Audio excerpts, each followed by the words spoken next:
Të hënën e ardhshme, Komisioni Qendror i Zgjedhjeve do të nisë procesin e rinumërimit për qarqet Tiranë dhe Fier. Kryekomisioneri Lirian Celibashi në një dalje për gazetarët shpjegoi se partitë politike nuk do të marrin pjesë në administrimin e procesit. Ky proces do të realizohet nga stafi i Komisionit Qendror të Zgjedhjeve, pra e gjithë procedurat do të marrin të paktën për qarkun e Tiranës dhe për qarkun e Fierit. Do të marrin ndërmjet 18 dhe 20 ditë. Procesi do të zhvillohet në Pallatin e Sportit Farie Hoti, ndërsa kompetenca do t'i ketë trupa e KAS. I gjiti kompetencë e KAS-it për të zhvilluar. Pra do të jetë KAS-ja i cili do të vendosi dhe do të disponojë mbi çdo element të këtij procesi i rinumërimi.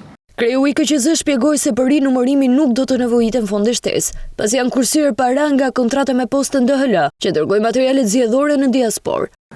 Nëse nuk gaboj, janë tek rreth 1.5-2 milion euro të kursyera. Vetëm për pagesën e operatorit të shërbimit, për kontratën e lidhur me operatorin e shërbimit postar. Celibashi adresoi dhe pretendimet e opozitës për procesin e diasporës, teksa tha se është zhvilluar në mënyrë model.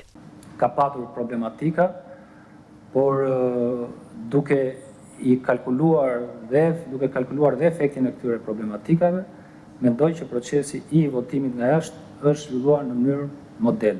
Me vendimin e fundit të KAS, deri më tani ka shkuar në 1914, numri i kutive që është vendosur të rihapen dhe të numërohen nga 5225 në të gjithë vendin. Partia Demokratike beson se aty ka prova që vërtetojnë sipas saj krimin elektoral.